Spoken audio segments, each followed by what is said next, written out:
இந்த வீடியோல தமிழ்நாட்டோட அடுத்த முதலமைச்சரா யார் ஆகிறதுக்கான வாய்ப்பு ரொம்ப அதிகமா இருக்குன்னு தான் நான் உங்கள்கிட்ட சொல்ல போறேன். ஆனா 55 வருஷமா டிஎம்கேவால தீர்க்கவே முடியாத ஒரு பிரச்சனை இருக்குன்னு சொன்னா உங்களால நம்ப முடியுமா? இந்த 2026ல நடக்க போற டிவிகே vs டிஎம்கே மாதிரி ஏற்கனவே ஒரு சம்பவம் நடந்திருக்கு. டிவிகே என்னதான் 234 தொகுதியில 118 தொகுதியை ஜெயிச்சாலும் தளபதி விஜய் சிஎம் ஆகாம போகிறதுக்கான ஒரு மிகப்பெரிய வாய்ப்பு இருக்கு. இந்த வீடியோட முடிவுல இதே மாதிரி நிறைய கேள்விகளுக்கான பதில நீங்க தெரிஞ்சுக்க போறீங்க. 2026ல தமிழ்நாட்டுல மோத போற கட்சிகளோட பவர் என்னன்னு உங்களுக்கு தெரியுமா? என்னதான் திமுக வெளியில இருந்து பாக்குறதுக்கு ஒரு சாதாரணமான கட்சியா தெரிஞ்சாலும் அது 76 வருஷமா உருவாக்கப்பட்ட ஒரு சாம்ராஜ்யம். 15 சீஃப் மினிஸ்டர் எலெக்ஷனை பார்த்த ஒரு கட்சி, 6 தடவை சிஎம் எலெக்ஷனே ஜெயிச்ச ஒரு கட்சி. அப்படியே அனைத்து இந்திய அண்ணா திராவிட முன்னேற்ற கழகம் கட்சியை பார்த்தா 11 சிஎம் எலெக்ஷன்ல போட்டி போட்டு அதுல 7 தடவை ஜெயிச்சு தமிழ்நாட்டோட சீஃப் மினிஸ்டர் உருவாக்கின ஒரு கட்சி இந்தியன் நேஷனல் காங்கிரஸ். இந்தியாவோட 54 வருஷம் ரூலிங் பார்ட்டி, கிட்டத்தட்ட 10 தடவை பிரைம் மினிஸ்டர் எலெக்ஷனே ஜெயிச்ச ஒரு கட்சி. பிஜேபி அதிக மெம்பர்ஸ் இருக்கிறதுல இந்தியாவில இல்ல உலகத்திலேயே நம்பர் 1 பொலிட்டிக்கல் பார்ட்டி. நாம் தமிழர் கட்சி 2016ல 1% வாக்குகளை தான் வாங்குனுச்சு. ஆனா 2021ல 6.8% வாக்குகளை வாங்கி டிஎம்கே, ஏடிஎம்கே, பிஜேபி, காங்கிரஸ் மாதிரி டாப் ரெக்கார்ட்ஸ் வச்சிருக்க கட்சிகள் இருக்கிற இடத்துல தமிழ்நாட்டுல எந்த ஒரு சப்போர்ட்டுமே இல்லாம தனித்து போட்டிட்டு தமிழ்நாட்டுல 3வது இடத்துல வந்திருக்குதுன்னா எவ்வளவு பெரிய விஷயம்னு யோசிச்சு பாருங்க. டிவிக்கு ஆரம்பிச்ச 2 வருஷத்துல தமிழ்நாட்டோட மோஸ்ட் இன்ஃப்ளூயன்சர் பொலிட்டிக்கல் பார்ட்டி. இவ்வளவு சின்ன காலகட்டத்துல யாராலையுமே கற்பனை கூட பண்ணி பார்க்க முடியாத அளவுக்கு மக்கள் சப்போர்ட். இப்படி இவ்வளவு ரெக்கார்ட்ஸையும் பவர்ஸையும் இன்ஃப்ளூயன்சர்ஸையும் வச்சிருக்கிற பெரிய கட்சிகள் தான் இந்த 2026ல போட்டி போட்டுருக்காங்க. இது எல்லாத்தையும் விட 2027ல நடக்க போற இந்த எலெக்ஷன் 50 வருஷத்துக்கு அப்புறம் நடக்க போற ஒரு அதிசயம்னு சொன்னா உங்களால நம்ப முடியுமா? இதை புரிஞ்சுக்கணும்னா 50 வருஷத்துக்கு முன்னாடி என்ன நடந்துச்சுன்னு நீங்க புரிஞ்சுக்கணும். 2026ல இருந்து அப்ராக்சிமேட்டா 50 வருஷத்துக்கு முன்னாடி 1977ல ஒரு எலெக்ஷன் நடக்குது. தமிழ் சினிமா இண்டஸ்ட்ரியோட டாப்ல இருக்கிற எம்ஜிஆர், அப்புறம் தமிழ்நாட்டோட அரசியல்ல டாப்ல இருந்த கலைஞர், இவங்க 2 பேருமே மோதின முதல் எலெக்ஷன் நடக்குது. அதே மாதிரி 2026 அதாவது 50 வருஷம் கழிச்சு தமிழ் சினிமாவோட டாப்ல இருக்கிற தளபதி விஜய், அப்புறம் 45 வருஷத்துக்கு மேல தமிழ்நாடு பொலிட்டிக்கல்ல இருந்து தமிழ்நாடு அரசியல்ல டாப்ல இருக்கிற மு.க. ஸ்டாலின், இவங்க 2 பேருமே மோத போற முதல் எலெக்ஷன் நடக்குது. ஆனா டிஎம்கேவால 55 வருஷமா தீர்க்கவே முடியாத ஒரு கணக்கு இருக்குது. 6 தடவை தமிழ்நாட்டுல ஜெயிச்சு 20 வருஷத்துக்கு மேல தமிழ்நாட்டை ரூல் பண்ணிட்டு இருக்கிற ஒரு டாப் அரசியல் கட்சி தான் டிஎம்கே. அண்ணா, கலைஞர், மு.க. ஸ்டாலின் இவங்க 3 பேருக்குமே மக்கள் டைரக்டா ஓட்டு போட்டு அவங்களை ஜெயிக்க வச்சிருக்காங்க. இதுல கலைஞர் மட்டுமே மக்களால டைரக்டா ஓட்டு போட்டு 4 தடவை ஜெயிச்சிருக்காரு எலெக்ஷன்ல. ஆனாலும் டிஎம்கே திரும்ப திரும்ப தோக்குற ஒரு இடம் இருக்குது. என்னதான் இவ்வளவு தடவை ஜெயிச்சிருந்தாலும், இத்தனை வருஷம் ஆனாலும், இத்தனை வருஷம் நம்ம எல்லாருமே ரூல் பண்ணியிருந்தாலும் டிஎம்கேவோட வரலாற்றுலயே இது வரைக்கும் அண்ணா இறந்து 1969க்கு அப்புறம் வந்த எலெக்ஷன் எதுலையுமே டிஎம்கே 2 தடவை தொடர்ந்து ஜெயிச்சதா சரித்திரமே இல்ல. கிட்டத்தட்ட 55 வருஷமா இதை மாத்துறதுக்கு டிஎம்கே முயற்சி செஞ்சுக்கிட்டே தான் இருக்காங்க. ஆனா முயற்சி பண்ணி அதுல தோல்வி அடைஞ்சுக்கிட்டே தான் இருக்காங்க. இந்த 2026ல தான் நமக்கு தெரியும் இவங்களோட முயற்சி வீணாகுதா இல்ல இது வெற்றி அடையுதா அப்படிங்கிறது. இப்படி இருக்க இந்த பக்கம் 2026ல டிவிகே ஜெயிக்கிறதுக்கு தேவைப்படுற ஒரு முக்கியமான விஷயம் அவங்கள்ட்ட இல்லைன்னு சொன்னா உங்களால நம்ப முடியுமா? டிவிகே தமிழ்நாட்டிலே ரொம்ப ஷார்ட்டான பீரியட்ல ரொம்ப மேசிவான சப்போர்ட் வாங்கின, அதாவது மக்கள் சப்போர்ட் வாங்கின ஒரு பெரிய கட்சி தான் டிவிகே. இவ்வளவு மக்கள் சப்போர்ட் இருந்தாலும் ஒரு அரசியல் கட்சி ஜெயிக்கணும்னா இன்னொரு மிகப்பெரிய விஷயம் தேவை. நாம் தமிழர் கட்சி 2021ல ஜெயிச்ச ரெக்கார்ட்ஸை பாருங்க. அதாவது தமிழ்நாட்டோட மொத்த ஓட்டுல கிட்டத்தட்ட 6.8%, அதை 5.8% வாக்குகளா வாங்கின ஒரு மிகப்பெரிய கட்சியா இருக்குது. அதாவது தமிழ்நாடு ஃபுல்லா தனித்து நின்று மட்டுமே 30 லட்சம் வாக்குகளை வாங்கி ஒரு சாதனையை படைச்சிருக்கிறாங்க நாம் தமிழர் கட்சி. ஆனா என்னதான் இவ்வளவு மக்கள் சப்போர்ட் இருந்தாலும் ஒரு எம்எல்ஏ சீட்டை கூட ஜெயிக்கல நாம் தமிழர் கட்சி. ஏன்னா இந்தியாவில் நடக்கிற எந்த ஒரு எலெக்ஷன்லயுமே மக்களால டைரக்டா தலைவர்களுக்கு ஓட்டு போட முடியாது. இன்னும் உங்களுக்கு புரியுற மாதிரி சொல்லணும்னா மக்கள் எம்எல்ஏக்களை தான் தேர்ந்தெடுப்பாங்க, தலைவர்களை இல்ல. இப்படி மக்களால ஓட்டு போட்டு தேர்ந்தெடுக்கப்பட்ட அந்த எம்எல்ஏக்கள் அவங்க எல்லாருமே சேர்ந்து தான் ஒரு முதலமைச்சரை தேர்ந்தெடுப்பாங்க. ஆனா இங்க இருக்கிற ஒரு மிகப்பெரிய பிரச்சனை என்னன்னா டிவிகேவோட தலைவர் தமிழ்நாடு ஃபுல்லா தெரிஞ்ச ஒரு டாப் செலிபிரிட்டி. ஆனா ஒரு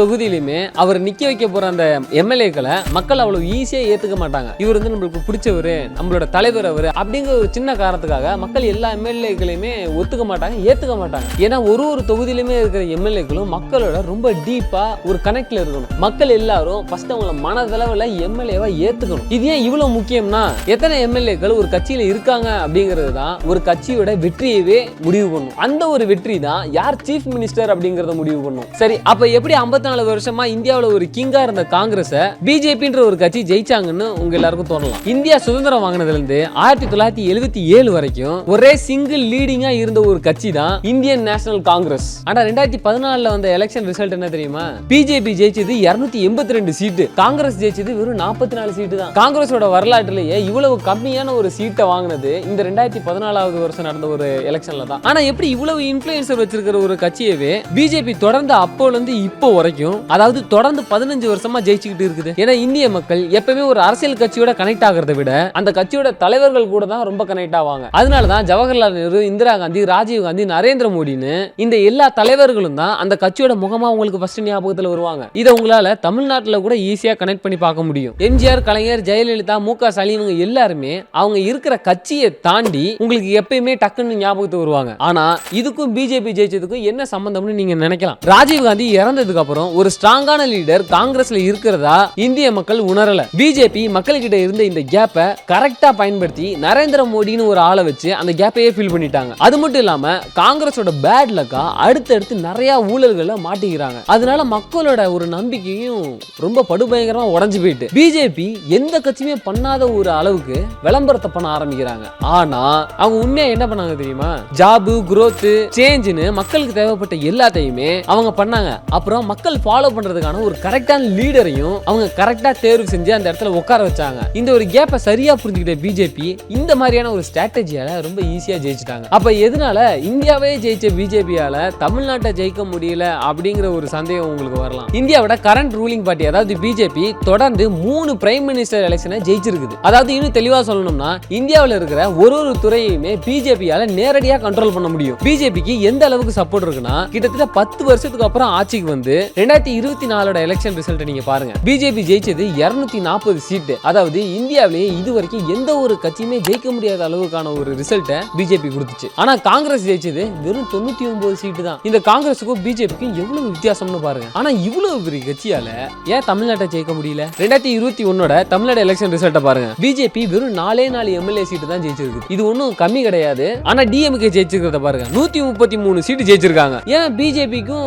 டிஎம்கேக்கும் இவ்வளவு டிஃபரன்ஸ் வருது? பிஜேபியோட இந்துத்துவ ஐடியாலஜி, அதாவது அதோட கொள்கை தான் பிஜேபி தோத்ததுக்கு காரணம்னு நினைப்பீங்க. ஆமா, பிஜேபி ஒரு மத அரசியல் பண்ற கட்சி தான். அதோட ஐடியாலஜி தமிழ் மக்களோட ஒத்து போகல. அது கொண்டு வர நிறைய திட்டங்களை தமிழ் மக்கள் எதிர்க்கிறாங்க. ஆனா பிஜேபி ஜெயிக்காதது காரணம் இது மட்டும் கிடையாது. அது எப்படி நீ இவ்வளவு ஸ்ட்ராங்கா சொல்ற அப்படின்னு யோசிக்கிறீங்களா? இந்த வீடியோவை பார்த்துட்டு இருக்க உங்களாலேயே இதுக்கான பதில ரொம்ப ஈஸியா சொல்ல முடியும். இந்த வீடியோ பார்த்துட்டு இருக்க உங்கள எத்தனை பேருக்கு காங்கிரஸோட கொள்கை என்னன்னு தெரியும்? இல்லைன்னா டிஎம்கேவோட கொள்கை தான் தெரியுமா? இல்ல டிஎம்கேவோட கொள்கைகள் எத்தனை தடவை மாற்றி அமைக்கப்பட்டிருக்கு அப்படிங்கிற ஒரு டீடைலாவது தெரியுமா? இது எதுவுமே தெரியாது. 24 மணி நேரமும் அரசியலை பத்தி யோசிக்கிற ஒருத்தனால மட்டும்தான், அரசியலை மட்டும் ஃபாலோ பண்ற ஒருத்தனால மட்டும்தான் இது எல்லாத்தையுமே தெரிஞ்சுக்க முடியும். தன்னோட மனசுக்குள்ளேயும் தன்னோட மூளையிலையும் ஞாபகம் வச்சுக்க முடியும். அப்புறம் எப்படி ஒரு கட்சியோட கொள்கை, அவங்களோட தத்துவம் எதுவுமே தெரியாம திமுக, அதிமுக அப்படிங்கிற 2 கட்சியும் ஜெயிக்கிறாங்க? மக்கள் எப்படி அவங்களுக்கு ஓட்டு போடுறாங்க? அதுக்கு ஒரு காரணம் இருக்கு. பாஜக அதோட கொள்கையால மட்டுமே தோக்கல அப்படிங்கிறதுக்கு என்கிட்ட இன்னொரு ப்ரூஃபும் இருக்கு. பாஜகவுக்கு அப்படியே நேரெதிரான கொள்கைகளையும் தத்துவத்தையும் வச்சிருக்கிறது தான் காங்கிரஸ். ஆனா ஏன் காங்கிரஸால ஜெயிக்க முடியல? கொள்கை, அதோட கொள்கை வேறு அப்படிங்கிறதுனால ஓட்டு போல, தமிழ் மக்கள் ஓட்டு போல அவங்க ஜெயிக்காம போயிட்டாங்க. சரி, அதோட எதிர்மறையான கொள்கைகளை வச்சிருக்கிறது தானே காங்கிரஸ், அது ஏன் ஜெயிக்காம இருக்கு? அப்புறம் ஏன் தமிழ்நாட்டோட ஆட்சியை காங்கிரஸ் பிடிக்கல?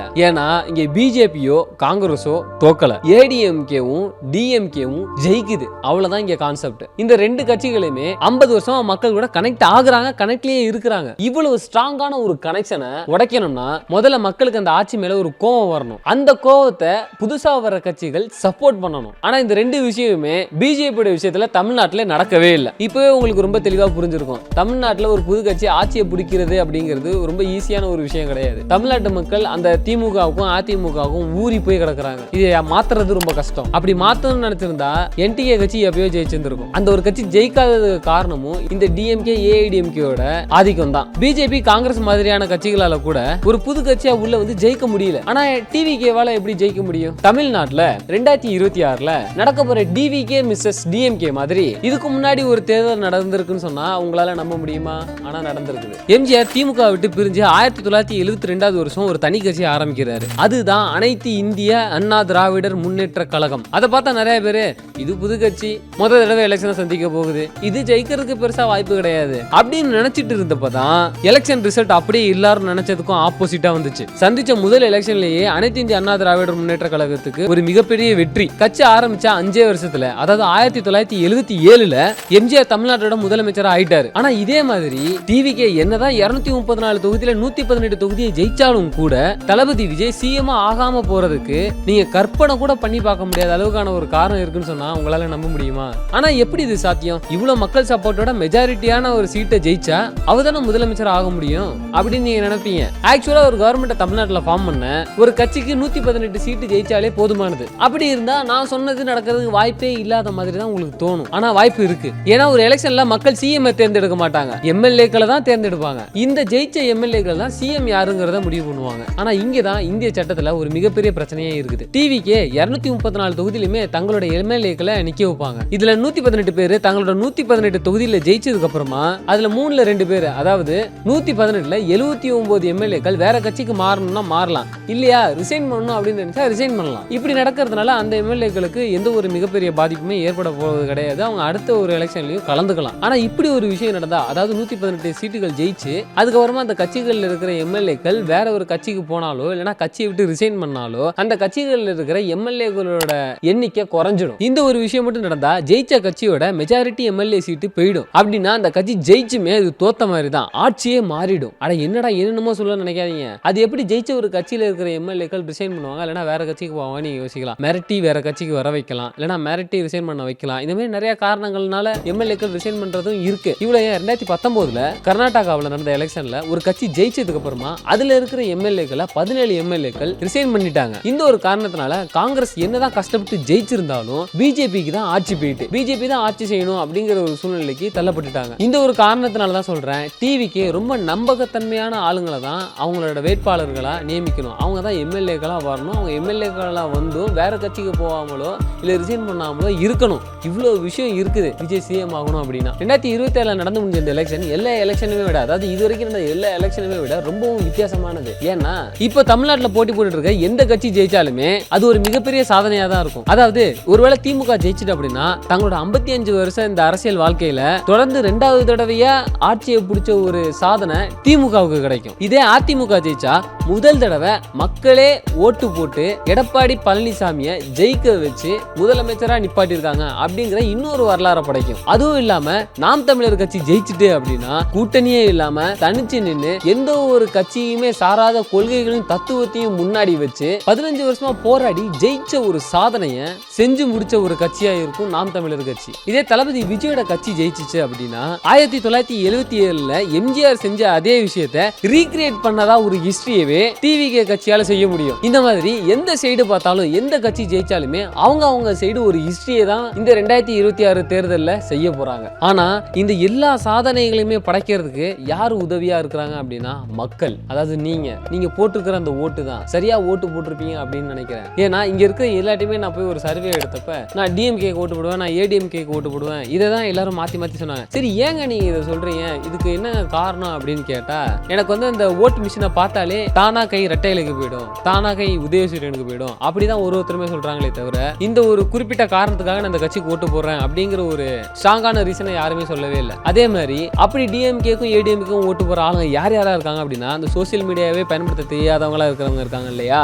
அவங்களும் நியூஸ் சேனல்ஸ் எதையுமே பார்க்காதவங்களும் இவங்க தான் டிஎம்கேவும் ஏடிஎம்கேவும் இப்படி கண்முடித்தனமா நம்புறவங்களா இருப்பாங்க. ஏன்னா அவங்களுக்கு தமிழ்நாட்டில் என்ன நடக்குதுன்னே தெரியாது. அவங்கள மாதிரி ஆளுங்க தான் இந்த மாதிரி போயிட்டு கண்ணை முடிக்கிட்டு நான் உதயசூரியனுக்கு தான் அமுத்துவேன், கண்ணை முடிக்கிட்டு நான் ரெட்டையிலுக்கு தான் அமுக்குவேன் அப்படின்னு சொல்ற ஆட்களா இருப்பாங்க. ஒரு சிலர், வெகு ஒரு சிலர் தான் நான் என்டிகேக்கு போட போறேன் எனக்கு மாற்று அரசியல் வேணும், நான் டிவிகே ஓட்டு போட போறேன் எனக்கு மாற்று அரசியல் வேணும் அப்படின்னு நினைச்சு ஓட்டு போடுறவங்க. தீவிர தமிழ் தேசியத்தை எதிர்க்கிறவங்க மட்டும்தான் டிவிகே ஓட்டு போடுவாங்க. தமிழ் தேசியம் மட்டுமே உயிர்னு நினைக்கிறவங்க என்டிகேக்கு ஓட்டு போடுவாங்க. ஓகே கைஸ், நீங்க என்ன சொல்றீங்க இந்த ஒரு அனலைசிஸை பத்தி? நீங்க என்ன சொல்றீங்க? இப்போ நீங்க கமெண்ட்ல சொல்லுங்க, யார் அடுத்து முதலமைச்சர் ஆவா? எனக்கு என்னமோ திரும்பியும் இந்த திமுக தீய சக்தி தான் ஆட்சி அமைக்க போகுது அப்படின்னு நான் நினைக்கிறேன். நீங்க என்ன நினைக்கிறீங்கன்னு கீழே கமெண்ட்ல சொல்லிடுங்க. அடுத்து உங்களை இன்னொரு இன்ட்ரெஸ்டிங்கான வீடியோல சந்திக்கிறேன். Until signing off, Tamil Universe Guru. Bye.